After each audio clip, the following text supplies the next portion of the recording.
ನಮಸ್ಕಾರ ಫ್ರೆಂಡ್ಸ್, ನಾನು ರಚಿತಾ ಶೆಟ್ಟೆಪ್ಪ. ನನ್ನ ಚಾನಲ್ಗೆ ಸ್ವಾಗತ. ಇಂದಿನ ವಿಡಿಯೋದಲ್ಲಿ ನಾವು ನಮ್ಮ ವಾಟ್ಸಪ್ಪಿಗೆ ಸೆಂಡ್ ಆಗಿರೋ ಯಾವುದೇ ರೀತಿಯ ವಿಡಿಯೋಸ್ ಅಥವಾ ಫೋಟೋಸ್ ನಮ್ಮ ಗ್ಯಾಲರಿಯಲ್ಲಿ ಸೇವ್ ಆಗಬಾರ್ದಂದರೆ ಏನು ಮಾಡಬೇಕು ಅಂತ ನೋಡೋಣ. ಫಸ್ಟ್ ನಿಮ್ಮ ವಾಟ್ಸಪ್ ಆ್ಯಪಿಗೆ ಹೋಗಿ, ಅನಂತರ ನಿಮ್ಮ ಹತ್ರ ಇರೋ ಯಾವುದೇ ರೀತಿಯ ಗ್ರೂಪ್ ಅಥವಾ DP ಮೇಲೆ ಕ್ಲಿಕ್ ಮಾಡಿ. ಆದ ನಂತರ ಇಲ್ಲಿ ಐ ಕಾಣಿಸುತ್ತೆ, ಐ ಮೀನ್ಸ್ ಇನ್ಫಾರ್ಮೇಷನ್.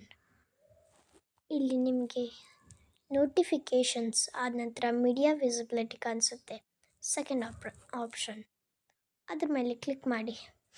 ಇಲ್ಲಿ show newly downloaded media from this chat in your device gallery ಅಂತ ಇದೆ. Options default as are no.